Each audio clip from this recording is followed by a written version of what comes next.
All right, folks, it is June 27th, 2024, and a lot is going on in the world. And of course, a lot of people are waiting to see what goes on with the debates later on this evening. But of course, there's a lot of political turmoil in the world, including in Bolivia. The Bolivia army chief was arrested in a coup attempt as people take to the streets. So, Bolivia is grappling with the aftermath of a failed coup attempt as the nation is trying to restore stability in that part of the world. And like I said, the army leader was arrested after that failed coup attempt.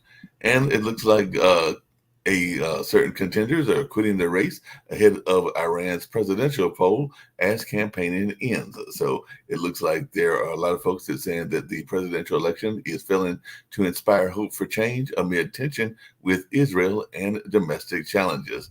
And it looks like no matter who wins the Iran's presidential election, there's going to be a lot of talk about the relationship with the United States. And of course, they oftentimes have very negative attitudes around the U.S. So we'll see how that all plays out as well.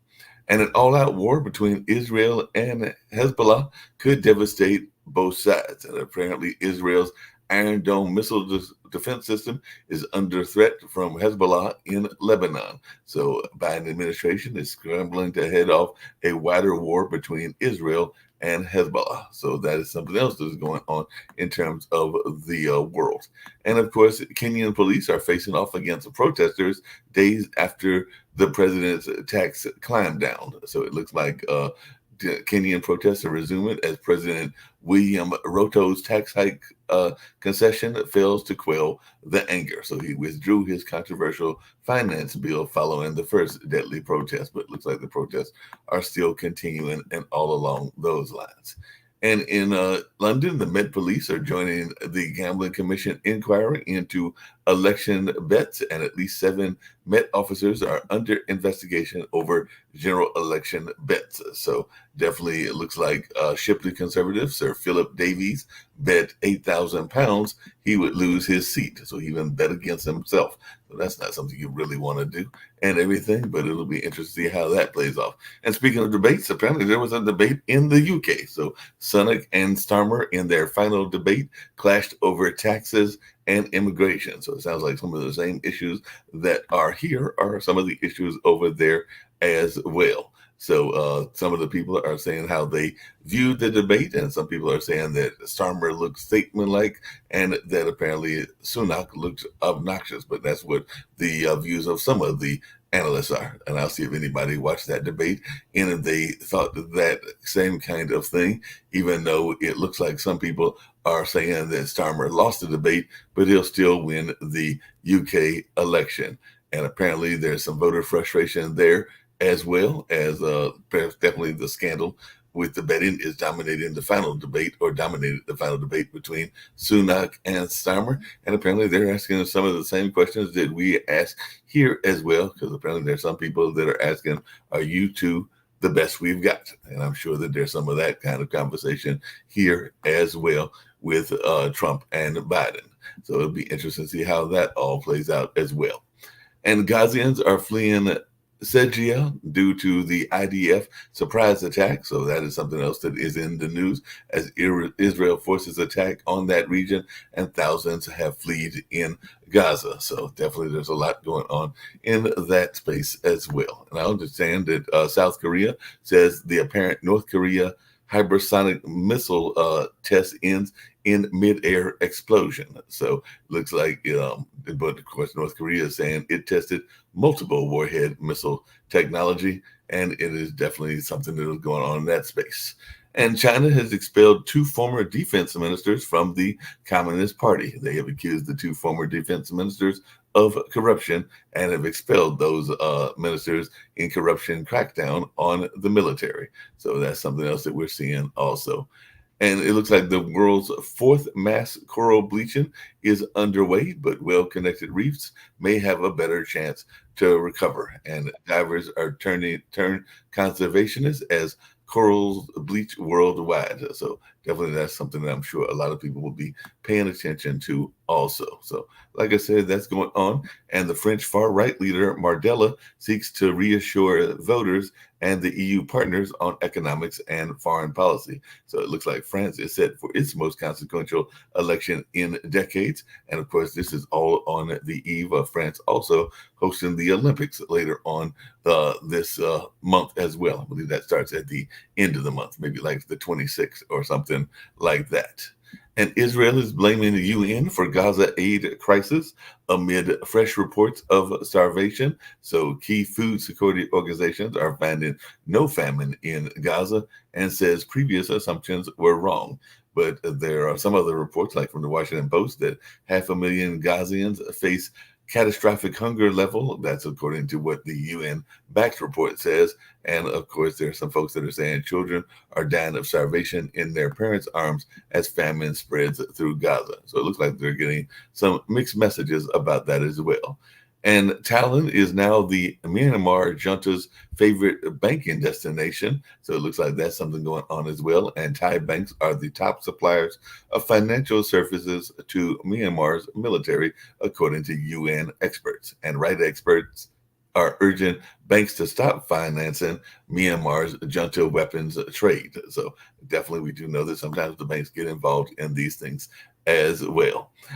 If you want to know the world's most livable city, and I know that I think some of our folks live in different parts of the world, and I know that one of our leaders is looking at Spain, but apparently if you want to go to the most livable city, you need to go to Vienna, because apparently that's the most livable city. Tel Aviv was up there, but its ratings have fallen and everything. So they are giving you an idea of where the most livable cities are, and I may come up with the full list and see where some of the other ones are as well. But definitely that's what some of the things that are going on, and who knows, maybe some people will decide that they want to go to Vienna.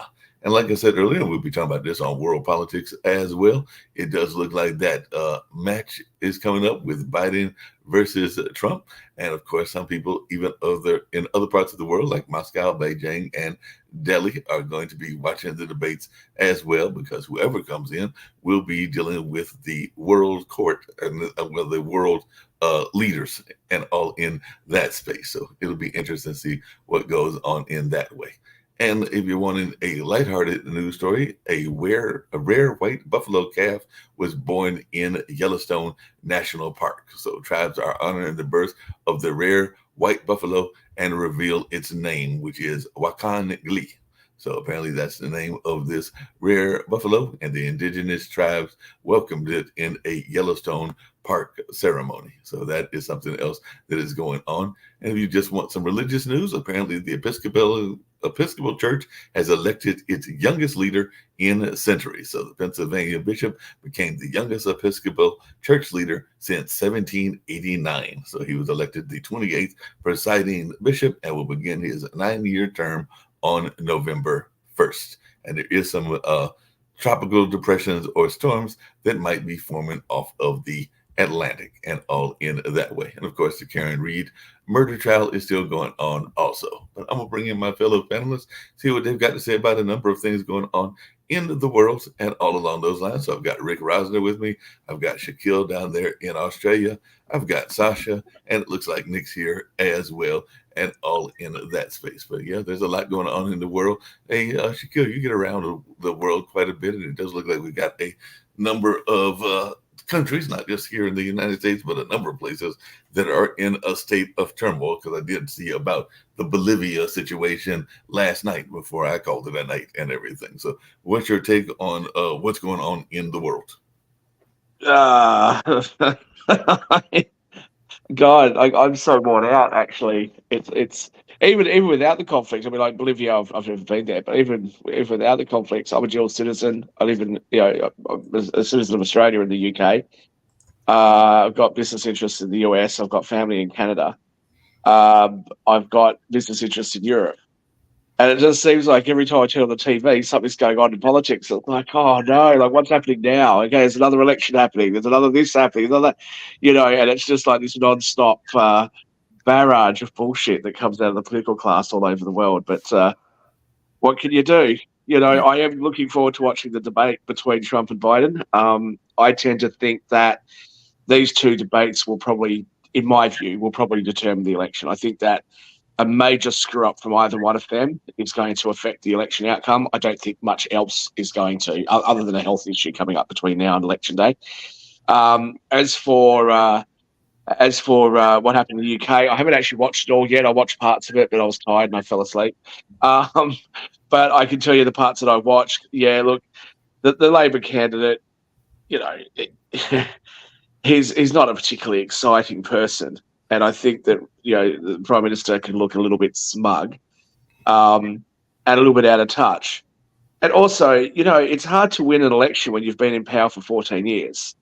Because what do you go to the electorate and say, look, give us another term so we can achieve even more, or we can achieve something that we haven't achieved in the last 14 years? Very, very difficult to do that, I think.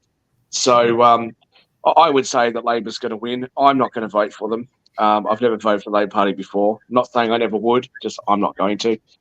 But yeah, I'd say they'd win. And I actually think the Tories are gone for all money. I think the Nigel Farage's UKIP party will actually become the official opposition. Well, sounds amazing and everything. Yeah, Rick, what you got to say? I'm surprised that people in Bolivia can even breathe, much less attempt coups. Bolivia is like 4 kilometers above sea level. I had to be saved from altitude sickness at 10,000 feet back in Colorado. And one of Bolivia's capital cities is at 12,000 feet. It's a crazy country, like just perched on the upper edge of the world. But so I actually had a friend of mine that I was having a chat with in Dubai, and he's former British military. And he went to a place like that. It might have been Nepal or somewhere that he went. And he was telling me about it wasn't where tourists, normally go. And he said that he checked into this hotel and, he was perfectly sober. But he just became so disoriented and felt so confused and all that kind of stuff. And he just had sort of completely lost sort of track of what was happening around him. And he didn't realize until later that it was actually because of the altitude. I haven't actually experienced that myself, but it was fascinating to hear him talk about it. Just lastly, Mark, you talked about Vienna being the most livable city. Yeah. I think the list of most livable cities are places like Sydney, Melbourne, Vienna, Geneva, Zurich, etc. But I do have to say Austria is absolutely gorgeous. It's a really pretty place to visit. A little boring sometimes, but it's gorgeous. Also, Italy, all the freaking Italy cities, especially northern Italy, the southern cities, some of them are a little dicey, but just like beautiful and old and cheap. Just I feel like you could live there for a reasonable amount of money. So I was in Monaco, one of the first times I went across to Monaco, and I thought, I don't want to just hang around Monaco on the French Riviera. I better go and check out Italy. So we went to San Remo. And I stayed there for a week. Now, okay, to be fair, I was staying at the Hotel de Paris in Monaco. But when I went to San Remo, I was staying in a beautiful suite in the middle of the city. And it cost me less for 1 week than what it was costing me for one night in the hotel at the Hotel de Paris in Monaco. Shaquille, speaking of money and everything, how, and because you do follow British politics, I don't follow that as much as I probably should. And I think maybe Sasha follows it as well. Why would anybody, well, maybe they did think they were going to lose, bet against themselves? Because I'm still trying to figure out how this guy decided he was going to bet 8,000 pounds that he's going to lose his own seat. That sounds like a counterintuitive bet. You should want to win and not lose, but apparently he was betting against himself. And I know that's happening. Look, I don't know. I don't know what's in someone's mind, but I guess, look, if you're about to lose your job, maybe 8,000 pounds is something to help you. Help cushion the blow. I don't know. I can tell you this: if you did that in the horse racing or greyhound racing market, you'd get in a bit of trouble for it. You'd certainly be subject to an investigation. I have to be careful because I know some of the coaches of some of the big sports teams here in Australia, and sometimes I'm seeing corporate boxes and stuff with them, and I will sometimes ring the betting watchdog to say, hey, look, I'm going to put a pretty big bet on. What do you need from me? Do I need to declare anything, or do I need to do anything? Because I don't cheat. I put my bets on, and that's how it is. But they know that, so there's no accusation of it. But when you get caught doing something that looks dodgy, I think it's not just about whether or not you did it and whether or not it can be proven. It's also about whether or not it looks that way. And I think that you've got to be very careful about making sure that you don't do something that gives the appearance of corruption or the appearance of impropriety, as they say in America. In a different betting market, the betting market on Biden versus Trump has Trump leading about 2-1 over Biden. The betting market thinks he's got a 2/3 chance, or at least that's where the money is going. But if you look at Trump's history, he's never won a one-on-one presidential debate based on polls. So, But that doesn't correlate to him losing. I mean, the debate that was just had in the UK, there's no way that Labor won that debate. It was an atrocious performance. So, but I have no question he'll win the election. But it was a terrible debate. So, I don't think the debate in and of itself is going to be him winning or losing the debate in and of itself is going to swing the election. It's only if Donald Trump loses his cool and says something really stupid or tries to be humorous, which works really well when he's got a crowd of people that he can rile up. But because there's no crowd there, when you try to tell a joke or you try to be sarcastic or whatever, it doesn't go over as well without people there to cheer and boo and jeer and all the rest of it. So if he doesn't do anything dumb, he'll still lose the debate probably. But if he doesn't do anything dumb, I don't think that's going to have much of an effect. As for the betting markets, look, I think they're pricing at around the 65% mark. That it's about a 65% chance of winning. My take on the polls is that probably seems about fair for the prices. However, I think it's worth noting, I think Republicans should be a little careful here because that is fairly far from being impressive. I don't think anybody could say that the midterm election red wave was great. So when you have a look, hang on, Mark. So when you have a look at where Trump appears to be doing quite well, he's actually still within the margin of error in all of those swing states. Mm-hmm. So, I would say just be very careful. I don't think this is a done deal yet. No, I don't think it's a done deal. But this is the earliest debate ever. In terms of it's 4.5 months till the election. Most presidential debates happen in September, October. Yeah, that's true. But speaking of debates, and we do have the conventions coming up as well, and we'll get back to the United States side of things as well. We are talking about the U.S. side of things. This is anybody here that's got those international ties, which I don't have and everything. But you've sometimes talked, Shaquille, about the nature of the politics around the world. And like I said earlier, Paris and the Olympics will start this month next month and everything. I'm just wondering, will the politics of Paris and France play into what's going on even with the Olympics? Because the French far-right leader, Jordan Bardella, who apparently is not going to win his own hometown, speaking of things that are interesting and everything, he's vowed a cultural battle and is demanding an EU rebate. So I'm just wondering how much of this going to play. So I'd love to respond to that, but Sasha, forgive me because I'm on my phone, so it's hard for me to see. I thought I saw you put your hand up. If you did, please jump in, and then I'll respond afterwards. I would like to mention something what all of you completely overlook. You just don't understand that the result of the debate will be a Biden's form. If it's a form of his State of the Union address, Trump has to run for cover. He has to just leave studio and just go away and never come back.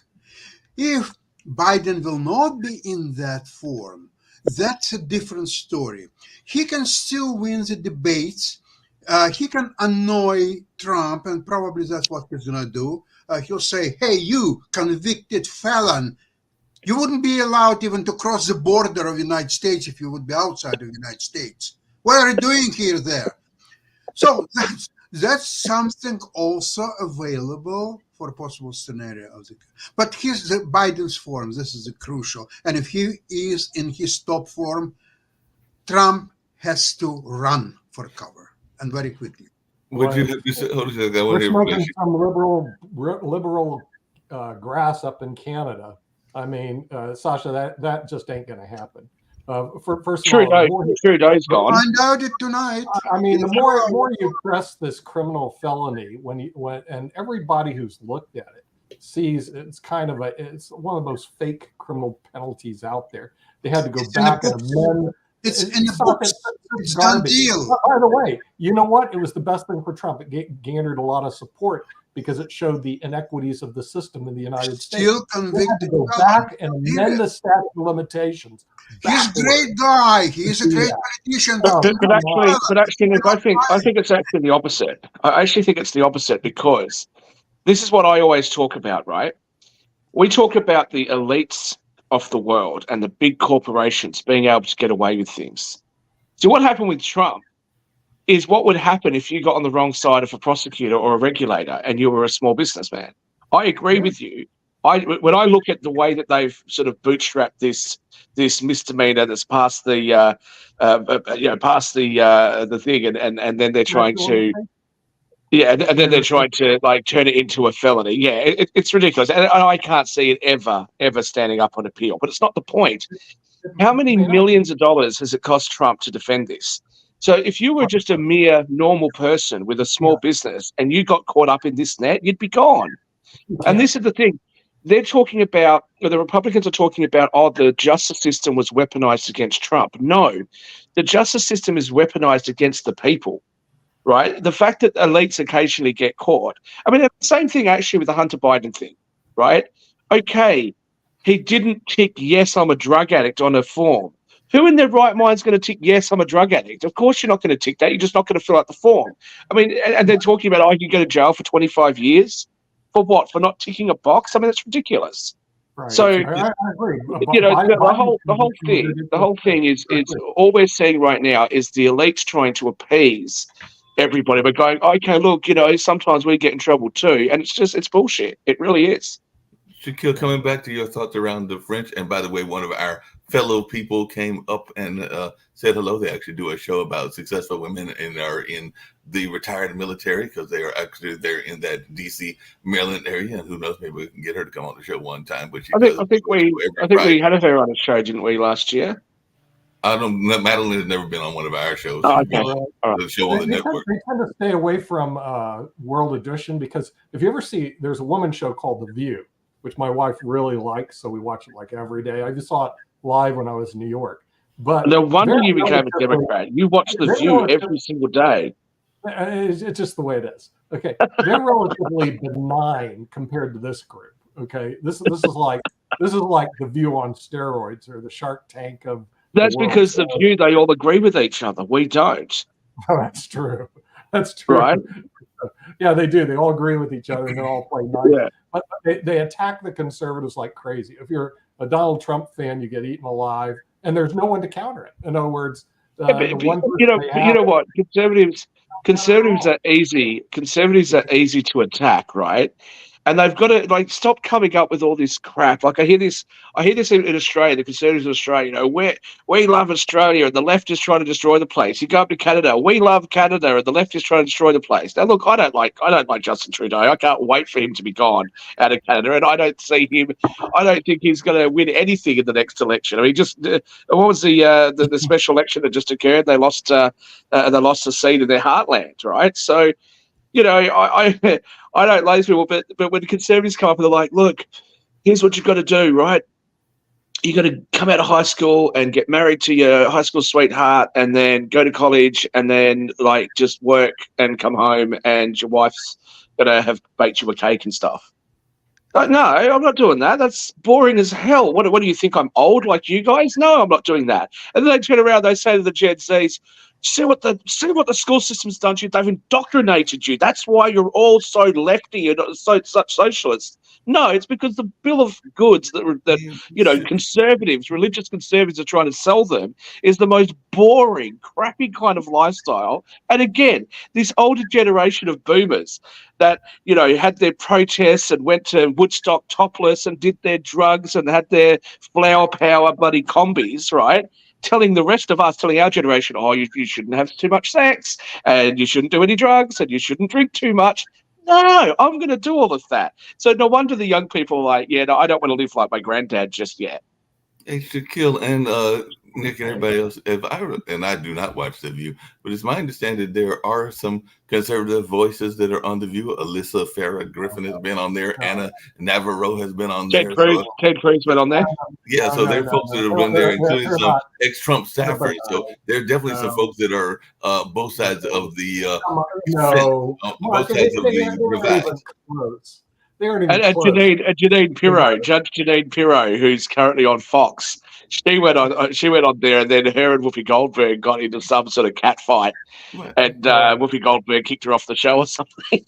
No, it's definitely left wing group. I mean, completely left wing, and they have like I said, I've not watched the show. Right wings, but no, it isn't. Go on, Rick. It's just so. I just wanted to say, yeah, like if we're going to jump on the conservatives, this plan 2025 wants to return sex to its serious procreative value, which means they don't want you to have sex unless somebody can get knocked up, and they want to make porn illegal. So I thought the Republicans were the party of limited government. The government stays out of your bedroom, stays out of your pants, but here they want to get rid of porn. Like, I don't know, probably more than 80% of people, adults, probably look at porn from time to time. And, you know, when you look at Trump's been on the cover of Playboy magazine posing with Hooters girl. It's the hypocrisy and just stay out of that. But hang on, hold up a second, right?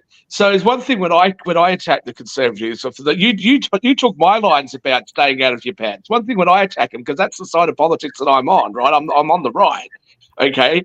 When you guys attack them, if you were going to go after the Heritage Foundation, okay, the simple answer is, if you're a moderate centre-right person, don't listen to those guys. You're not going to go to church every week. You might be on the right, but you're not going to listen to those guys, okay? So if you're going to carry on about what the extreme wingnuts are doing on the right, what about talking about the extreme policies of the left progressives who want to trans the kids remove protections from parents who want to have a baby? Hang on, Mark.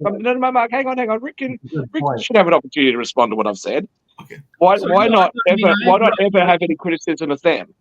I get annoyed with super far left. I mute a lot of far right people on Twitter because I don't need their nonsense. If they're just parroting crap from Tucker Carlson, then I get them out of my timeline. If somebody is going to be conservative and say new stuff so I can learn new points of view from them, I'll keep them. But for the first time, I muted a far left ridiculous person a couple days ago. Okay, but what about moderate policies? One of our viewers just typed in something earlier about the border wall. Right now, I'm not American, so you guys have more things to say about this. But explain it to me. So, why would it be that Florida and Texas's governors are going to get criticized for shipping the immigrants off or busing the immigrants off to states that say they're a sanctuary city? Why can liberals sit there and say, this is a really great idea, lecture those states about why they should just let all these immigrants come in? And when those states say, you know what, if you love them so much, you have them, why is that wrong? So, okay, so I don't love it, but it's probably a good tactic. But I'm more okay with Texas doing it because Texas is actually on the border. Texas has more of the border than any other state. Florida doesn't really have any of the border, and Florida just got involved in that game because DeSantis was trying to out-Trump Trump. Okay, but that still doesn't change my question. Like, why is it not okay for them to do exactly that, to drop the immigrants off in New York City, to drop them off in California, and to drop them off in beautiful Martha's Vineyard? Which I think is fantastic. Hold on a second, because a member of the squad just recently lost their seat, and part of the reason they lost their seat is because there was a pro-Israel candidate that was definitely getting a lot of support from the various PACs and all along those lines. So Jamal Bowman, who was also notoriously the one. Sorry, who did he lose to? Who did Bowman lose to? What's the guy's name? He lost to Latimer. But the thing is, part of the reason he lost is, hey, you'll love the Shaquille. So who does Bowman get to show up to support him? AOC, who's one of the most divisive people in America, and Bernie Sanders, who's left of Genghis Khan and Mao Zedong and left of. I mean, you got. Yeah, look, I'll even forgive him for sullying my name by putting it behind the Democrats. I'll forgive him for it. It was perfectly worth it. But there's a good name. Well, if you're running for election, are you going to bring in AOC and Bernie Sanders to help solidify the center? No, you have to be incredibly stupid. Bowman brought in AOC and Bernie Sanders. Both of them have such wingnut ideas that any central voter will not vote for that candidate. So Bowman lost. And also, if you can't tell the difference between a door handle and a fire alarm, maybe you don't have the intellectual capability of being in the Congress. He pulled it on purpose. I think he was frustrated. I don't see a problem with that. Frustration with Congress pulling the fire alarm. Speaking of frustration, there was some good news that may come up in the debate, may not come into the debate.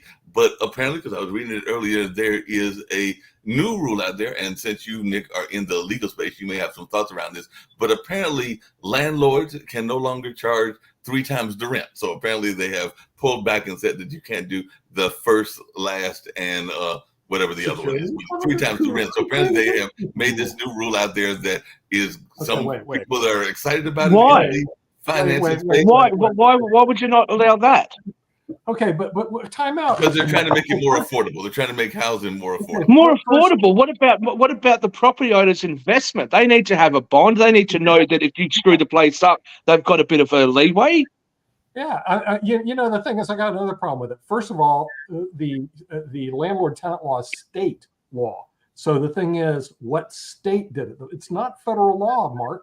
So the thing is, somewhere along the line, there's some state who did this, and I don't know which state would do that. Well, which state is it, Mark? I got to look it up, but I want to say they said it was like a federal type I deal. agree with Shaquille. Okay, see, these morons have never. This is what really bothers me about the left. They've never owned their own company. So they don't know what it's like to be an employer. They have absolutely no clue.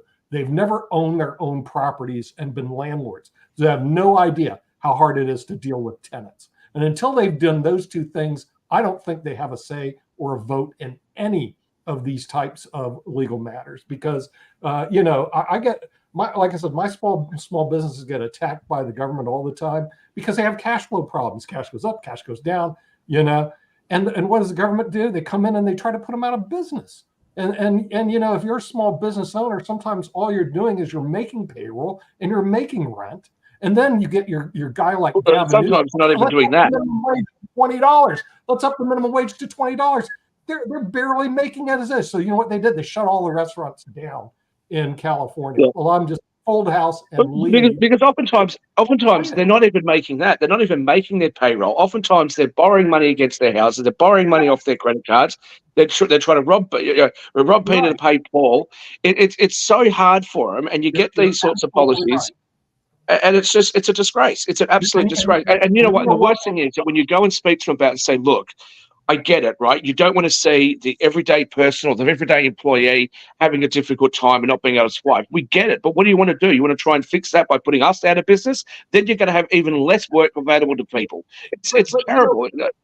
Our education system is even worse than that. They always tell you when you go to school, well, when you go get a job and you work for an employer, BS. What they should be telling them is when you open up your own business and you are the employer, this is what you're going to face. But the reason why the educators don't teach you that is because they never own their own business. They're stupid employees that work for the state government, aka teachers, and no, they don't. Politicians if you're going to go that line, you shouldn't dismiss the notion that 95% of new businesses fall down in the first. Oh yeah, in the first year, 50% are out of business, and you know why? You know why you have such a huge failure rate, Sasha?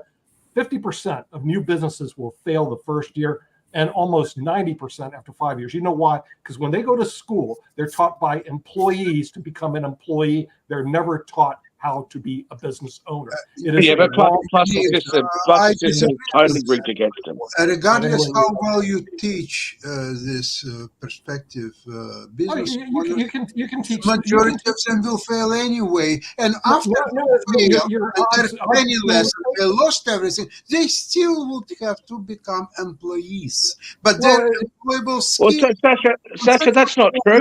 Sasha, that's not true, because you look at markets where it's less regulated and it's friendlier towards business, and you don't have a 95% failure rate. Rick, go for it. All right. So part of financial literacy should be, don't open up a freaking restaurant. 9 out of 10 new restaurants don't last a year. If you are going to open up a restaurant, figure out a place where they will give you a severe break on the rent. Find a place. We've got there are locations along Ventura Boulevard where like 3, 4, 6 restaurants in a row have failed. Go to the landlord and go, look, you can have this sitting vacant for a year, or you can give me a break on the rent. Let's see if I can make a go of it for 3 months. Rick, it doesn't work that way. I'm sorry. It doesn't work that way. Landlords don't give you go into Perth City, okay? The entire city is sitting empty. Some of these pros have been sitting empty for 15 years. They won't give you a break on the rent. Okay? It doesn't work. I know.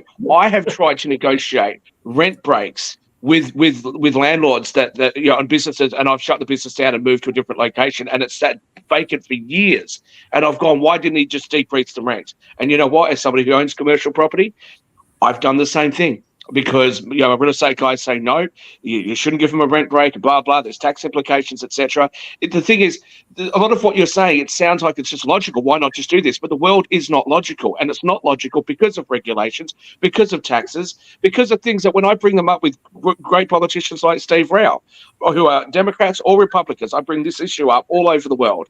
Why don't you let small businesses have an immediate deduction off their startup costs rather than making them deducted over a period of time? Why do that? Let me finish, please, Mark. Yes. By letting them have the deduction immediately, it has no impact on the revenue to the government, but it has the effect of allowing them to recoup the money much faster, making it easier for them to survive in the most difficult time and the time that they're the most vulnerable. I am yet to meet a politician anywhere in the Western world on either side of the political aisle that has opposed me, but not one country and not one state has ever tabled in front of Parliament. But you kill. Why? Because they don't care. That's why. Because the individual politicians care, but the system doesn't. That's the reason why they won't do it. But you kill. Along the same lines, I want to hear from Steve and everything, because Steve has joined us. But the question I've got, because it kind of plays to what you say and everything.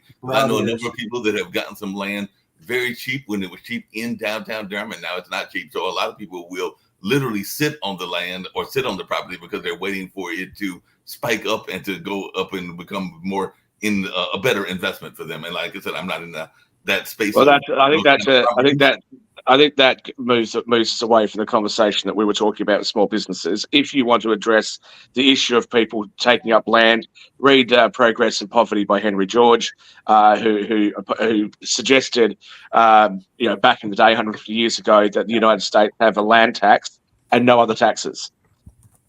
Would it work? Maybe. Most of the major economists in the world, including people like Milton Friedman, said it was the least bad tax. That maybe is true. I think the world's too complicated to have that now, but it's certainly food for thought. Steve, welcome to the show. How you going, buddy? How are you guys doing? Things are good. I just wanted to. We're ripping pretty good. Pretty good. Real quickly, I know that we've got an interesting. Hold on 1 second, folks. Give me 1 second.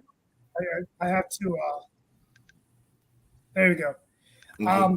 So real quickly, I sorry I got home late. I'm going to close out the show today with what I was going to open up with, but big night tonight. All eyes on the president of the United States, Joe Biden, and Donald Trump. I will be hopefully meeting the president tonight at 2 a.m. He's arriving with the first lady. And so I don't know whether I'm going or not, but I will be attending the rally. I'm hoping I can go there. I'll be with the mayor of Durham. And it's going to be an interesting night. I'd like to spend the remainder of the show kind of analyzing what our thoughts are. I think that the president's going to have to come out focusing on the economy, that it is a little bit better, unemployment's down. He's going to have to walk through kind of the difficulties that he's seen around the world, particularly with Ukraine and obviously Israel and the Middle East. And whether he's going to be bringing up the convictions and things like that is going to be interesting. I think Trump's going to make an argument that we're not better off than we were 4 years ago. And he's going to have to make a case that he needs the presidency third time's a charm, this time to win it. So he'd be 2-1 and be like Grover Cleveland. It's going to be very interesting. I think it's a big night for both these gentlemen. Are they going to raise the bar, raise the ante, or are they just going to go back to attacking each other? Hopefully this will be a debate of substance. A lot of people are tuning in around the world and around the United States of America. So I'm going to hand it over to the panel today to just give me some insight and guidance of the kinds of things you're looking for.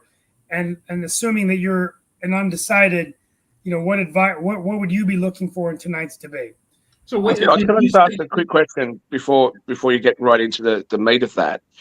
So when Trump got COVID last time round, you ended up replacing, if I understand, if I remember correctly, the debate that was supposed to happen was replaced with the debate between Pence and Kamala Harris. Mm-hmm.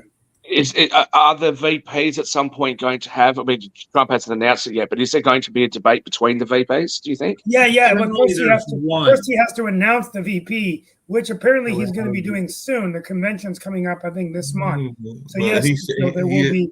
Yeah, and there's. And he has said that the VP will be in attendance. That Biden is holding a rally at 2 a.m. when he arrives? No, he's arriving at 2 a.m. So, but everybody's showing up to support it. Like 2 a.m. doesn't seem like an old guy thing to do. Like, no, I don't think. I think only a few people are getting in. Okay, all right. And then I guess it's probably. I guess I'm assuming it's going to start early. So I know the rally's at 9:30. I haven't decided whether I'm going to go to that or not. And then it probably starts around 11. So he probably needs to get back. If something doesn't add up, 2 a.m. has passed several hours ago. Okay, so are you looking at 2 p.m. possibly? No. He's coming at 2 a.m. on Friday. 2 a.m. Friday. He's coming in Friday at 2 a.m. to Washington after the debate, Sasha. To Raleigh. Oh, I see. Okay, got it. Yeah. Right. So I mean, what I think people on both sides are going to be watching the debate, very nervous that their candidate doesn't, make a huge screw up. In 1976, one little screw up by Gerald Ford possibly cost him the election. He misstated that Poland was a free country when it was under the thumb of the Soviet Union, and that killed him. And this time around, like Biden, we all do this on this show. We'll start a sentence, then we'll forget how we started the sentence, and we get tangled up, and we have to start over. We go like this, and it's okay if we do it. We're not running for president, but if Biden does something like that, then his brain doesn't work. Well, I remember Biden of the State of the Union address. And I think if he will be in that form as then State of the Union address, I think Trump has to run for cover. There is no business for Trump to be on the same stage with Biden. I think it's going to, I think it's going to be interesting to see, what the expectations we have. Obviously, the expectations are high, but I think it's really a plain and simple argument. I mean, are you better off today than 4 years ago? What would a post-Trump presidency, a third Trump presidency, well, actually a second Trump presidency, a second term look like? I think that he's painting a picture that America was great under his leadership, but I would beg to differ. I mean, you had 500,000 people that died in the pandemic. You had isolationism with NATO. You had he didn't support that. You had he said Kim Jong-un was a good guy, and Kim Jong-un was a good guy and Putin was a good guy. We know they're not. I think I'll end with this, and I want to go back to you guys. I think we need to look at Britain, right? I mean, it looks like Rishi Sunak's projected to lose. Looks like the Tories are coming back. Why have the Liberals there been successful in conservative government? Right. So And that's not, yeah. with all due respect, that's not, we were talking about this before, right? The Tories have been there and they've done a terrible job. Okay, there's no question about that. Sorry, my phone's screwing up. Yeah. They've done But they absolutely won. atrocious. They're winning. They're winning against the No, Conservative. you're confused. The Labor Party's winning. That's what I meant. The Labor Party. I'm sorry. Right. The Labor Party. Rishi Sunak and the Tories, the Conservatives, are losing. Now they've been. Yeah, my question to you, Shaquille, is: shouldn't the Democrats learn from the Labor Party of why they've been able successful against the Conservative government? No, but we're talking about completely different political systems, right? So, what we're talking about here is after Brexit or during Brexit, they couldn't come to a deal. Now, the leading people that were sort of wanting to have Brexit were not the elites that would normally vote for the Labor Party. They were actually the working class parts of the United Kingdom who felt that their jobs were being displaced by mass immigration that was being allowed in from their membership in the European Union, amongst a number of other issues like not having enough say in how their country runs and things like that. The Tories have been in power for 14 years.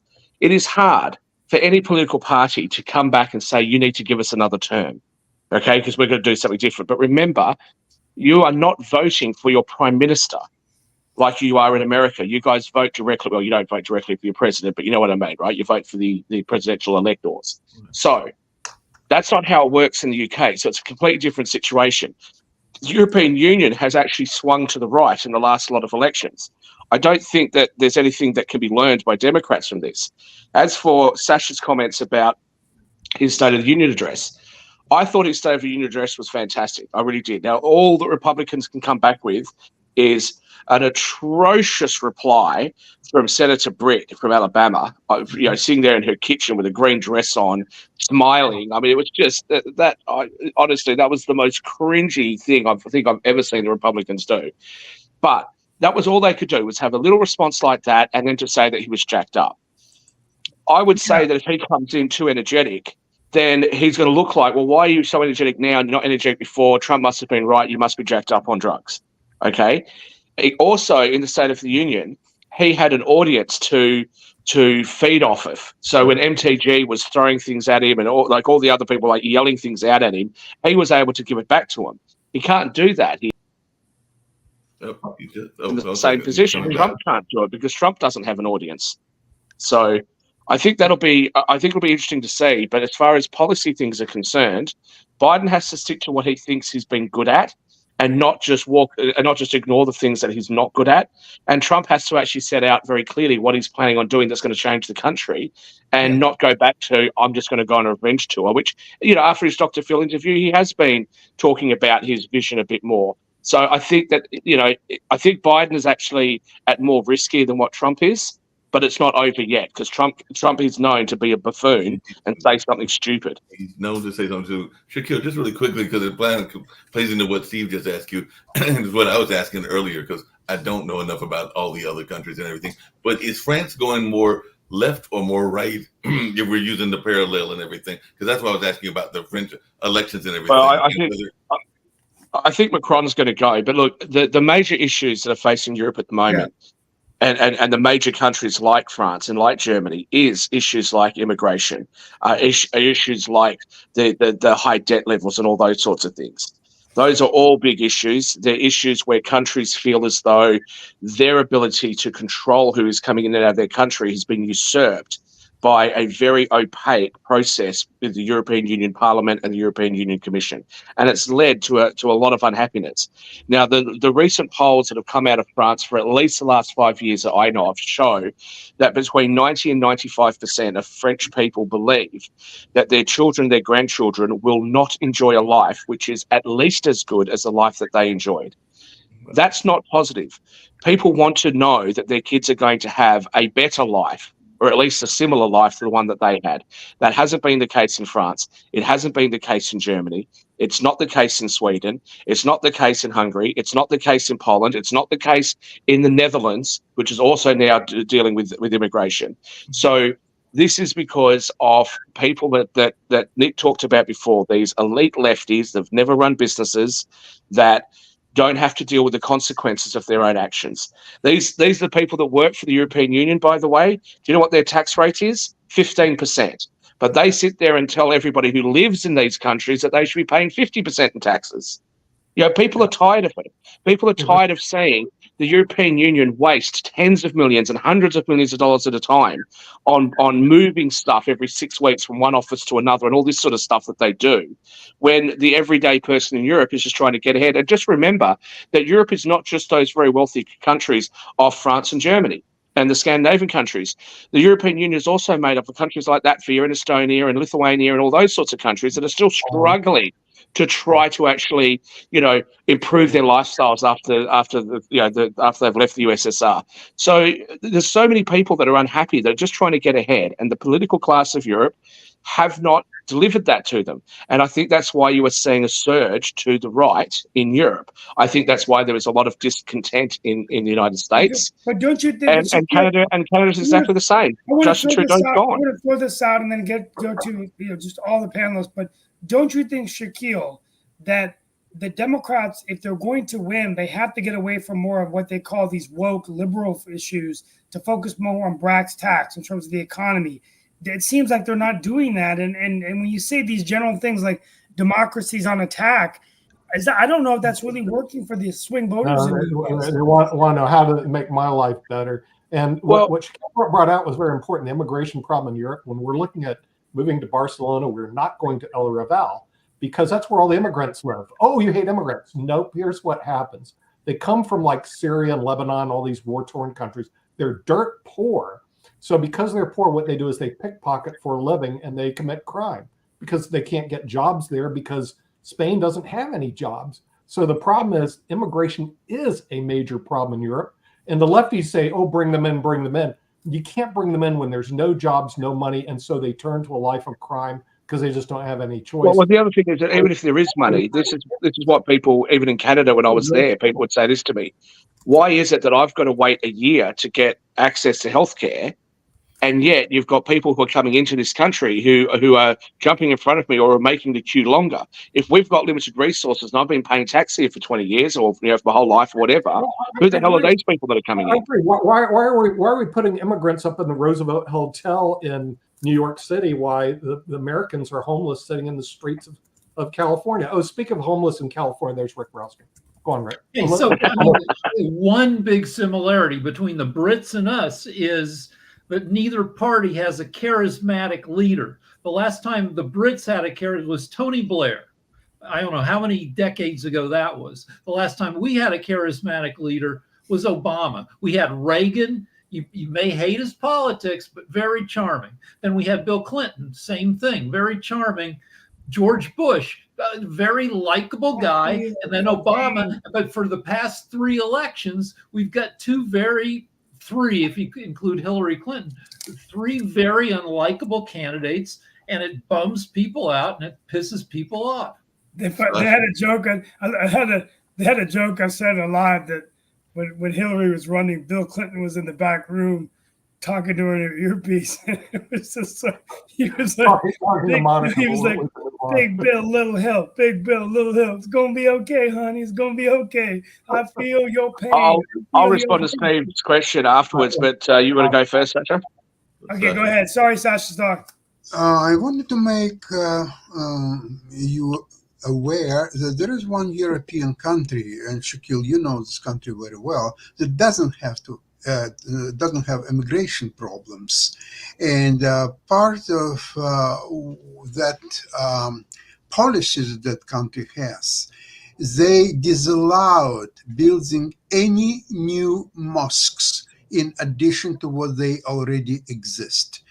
What those that exist, they will leave them alone. Okay, so you can come and worship or whatever you want to do there, but no new mosques in Switzerland. And this is something,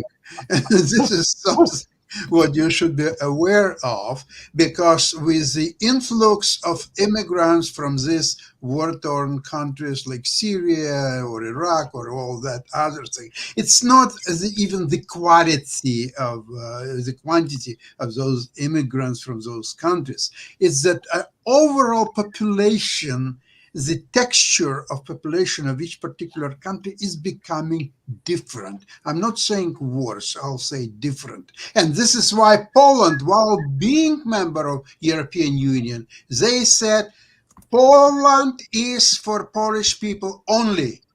Poland is for Poles. That's it. No, for people from Prague. Poland didn't have that view. From Iraq. Poland didn't have that view until they had such a massive influx of people that were trying to change who they were. They never had massive influx. There were attempts to bring more immigrants. Actually, people were trying. Russia, and they built a huge border wall with guns, preventing that. They killed that issue. Sasha, a lot of people were migrating into Europe through Poland. That was why Poland was getting a little bit happy. A lot of Indians. Look, I'm not going to debate that with you. I'm just going to talk about Switzerland. So. The thing with Switzerland, right? For me to get my residence permit when I was not being British, when before Brexit, here was the process. I had to go there, I had to show them my passport. It's a little bit more difficult if you're not a European Union member. You got to tell them what you're going to do. Do you have a business? Are you independently wealthy? Do you have a job lined up? What are you going to do? Do you have healthcare? Are you going to impose any costs on us? It was a fairly simple process. But they wanted to know, do you have a criminal record? All this sort of stuff, right?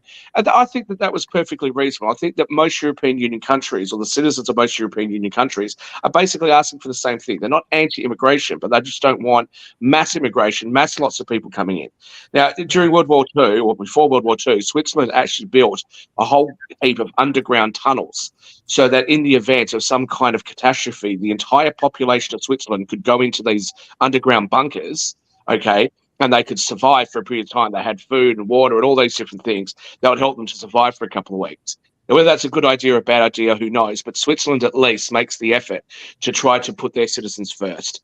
And I think that most of us would prefer if we saw our governments doing it. But to your question that you asked, Steve, I don't think that Democrats can go around saying that the Republicans are a threat to democracy and so therefore democracy is at stake. You've been saying it for too long. It's a tired line. It's not going to work. On the same token, Republicans can't sit around saying that they are the party of patriotism and they're the real inheritors, that they're more American-y than the Democrats. That's not true. So I think they really need to talk more about policies and what they're identifying as problems and what they think they can fix and what they think they can improve if either president's elected. I'm going to make a comment on immigration before I close out, and I will look forward. We did have a couple of things we didn't talk about today. There's a coup in Bolivia. Different things going on. We're going to talk about some of that tomorrow. I may be gone tomorrow for the president's rally, but on Monday I'll talk about that. I want to close out on immigration real quickly. We'll talk about that next week. I think we do have to look at how do we streamline legal immigration with the illegal crossings across the border, and it's not an easy issue, but I think asylum is one where a lot of these immigrants are trying to come for asylum reasons, but they haven't been granted asylum, which was a program that was much more limited in scope, and we don't have enough cases to process these asylum cases. So if you're coming through immigration, you got to go through the legal process, not through asylum. My final thought is yesterday. Sorry, can I just ask you very quickly, what about non-asylum legal immigration? If, for example, I wanted to move to the United States, I've got heaps of financial resources. Yeah. Do I get streamlined as well, or do I have to jump through all the other hoops? And then somebody comes from a country that's got no money, no education, nothing to offer, and they get streamlined through. We would like to accelerate the path of those that want to come here legally, like you, entrepreneurs. Absolutely. There's already efforts being made in the current immigration policy on even the documented dreamers or dreamers that have been contributing, that have companies that they could stay here as long as they're going to university or applying for a skill-based job. So absolutely, we want to do that. And we'll talk about that next week. Let me give the last 2 minutes to talk about a decision yesterday, 9 years ago, that came down, Obergefell versus Hodges, when the gay community LGBT community was given the right to gay marriage. What I want to say is that this was a surprising decision by the court. The decision was rendered by Justice Kennedy, but it came from a conservative court, and it was a 5-4 decision and a landmark decision. And during this Pride Month here in the U.S., we wanted to talk about it. I will say that I think all Americans are a bit confused about the future of our United States Supreme Court. It seems as if we have that decision now all of a sudden, in the same breath this month, 2 years ago Roe v. Wade was overturned. And I'm not going to go into whether we agree with that or not, but I think there's a lot of people concerned, and I'm concerned as an American about, are the courts doing their job today on truly interpreting the law? We know that the right for gay marriage came from the Equal Due Process Clause of the 14th Amendment. We know that Roe v. Wade and the right to privacy, banning allowing abortion in the first trimester, was based on the right to privacy in the 14th Amendment, but it was overturned, and they really moved away from precedent. So, but my argument is that this could be both Democrats and Republicans doing it. So, I believe the court really needs to look at, do they want to have term limits? Do they want to have retirement ages for these justices? Is there another better way to select these justices? Because why? It's becoming so political. I mean, but why is it becoming political? Why is it becoming political just because conservatives are now on the bench? It wasn't political before. When people say, "Oh, but they overturned precedent," so should Dred Scott not have been overturned? But I find it interesting that the same Republicans that say, that talk about, freedom and, a woman, give it to the states, right? At the same time, these are the same conservatives that said you can't have vaccinations, you can't have masks, you're taking away my privacy, you're imposing your will. So I find it ironic that conservatives will say, well, I can do whatever I want, and the government shouldn't fund these abortions. So I'm just saying that the majority of your rulings are 8190, things like that. You get no immediate attention on times when the so-called conservative justices split. For example, the case that was just ruled on, I think it came out yesterday, to do with freedom of speech with tech companies. Justice Amy Coney Barrett, she was with the majority. Clarence Thomas and Alito, they were against it, right? They thought that this should have gone through. This did not go the way that conservatives wanted it to go. My final point is this, and I'll let Rick in because I've got to leave. But here's the thing I'm trying to say, Shakir. What I was trying to say is that Roe v. Wade was a good compromise in the United States, I think, because you still could prevent abortion after the first trimester, but it was a decision that had been in place for half a century. Why would you overturn that decision and return it completely to the states? Even if you didn't find the constitutional amendment in there, they said there was no right to an abortion, the Supreme Court said, and so they were going to leave it to the states. Now you have all these states that are setting these laws, putting this on ballot. I think the country was a lot better when you had a decision in place. Why roll back a right that has already been given? What value does that? Look at the protests and the happiness with the way that Roe v. Wade was given. When the Roe v. Wade decision was made, the justices that made the decision said that this decision is precarious. Okay, I'm not saying whether abortion should or shouldn't be legal. What I'm saying is, if you want to do it, don't make the Supreme Court legislate because the legislature can't be bothered. And that's what it comes down to. If you guys want to make a federal amendment, get Congress together, get a majority of your states together, and put an amendment in to make it federal law. But for the Supreme Court to come in and weigh on something that's not really in the Constitution, okay, and then you see another side, the pendulum of politics swings, so the justices swing back the other way, and all of a sudden, maybe we need to have term limits, maybe we need to change the process, maybe we need to stack the court. You don't always get what you want out of life. So I think it just leads us to. I have to run, guys. We'll talk about it next week. But it's great seeing you. Great panel today. Thank you for letting me be here for the latter part of it, and hopefully I'll be on tomorrow or Monday to talk about the post-debate analysis and what it means for the presidency. Get out your popcorn. It's going to be an exciting night. Thank you. I'll have my popcorn ready. We'll have some of that at World Politics this evening, but it is. Yeah, I will try to make it. All right, so send me the link of World Politics. I'm going to try to make it. Thank you. To a non-hardcore liberal such as myself, of the 6 conservative justices, 2 of them seem like jerks, Alito and Thomas. The other 4 seem okay. Like even Amy Coney Barrett, they said, oh, she's part of a cult. No, she seems to be pretty reasonable a lot of the time. And then you got these 2 jerks, which seems weird, except that the role of jerks, of trolls in public life is a new thing all by itself. So it's like, yeah, the Alito seems to be kind of an a-hole, but the role of a-holes in public life, it's now part of a thing. He reflects America because now, thanks to social media, being an a-hole is a thing. Rick, hang on a second. When you say like a non-hardcore liberal, right, non-hardcore lefty, about a month ago, we were discussing the lowering of testosterone levels in the population around the world, and you turned around and said, "Well, that might be a really positive thing." But I said maybe we should investigate why, because it's going to be causing some issues. And you said it's probably a positive thing because it reduces toxic masculinity. Now, look, okay, maybe you don't like Clarence Thomas because he's no Thurgood Marshall. Fair enough. But Thurgood Marshall and RGB, they were activists in their way. These guys are just more activists on the conservative religious side. If you don't agree with them, doesn't mean they're jerks. All right. Well, no, Thomas didn't disclose $5 million in gifts. That's kind of a jerk move. But anyway, like testosterone. Guy's got gold bars in his jacket pocket or whatever in New Jersey. Come on now. Menendez is an idiot and an asshole. He took gold bars. One more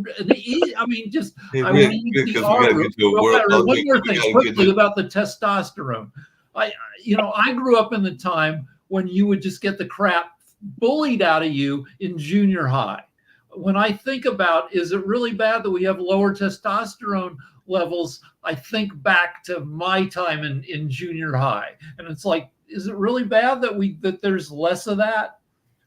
Do you not think that junior high school girls bully each other?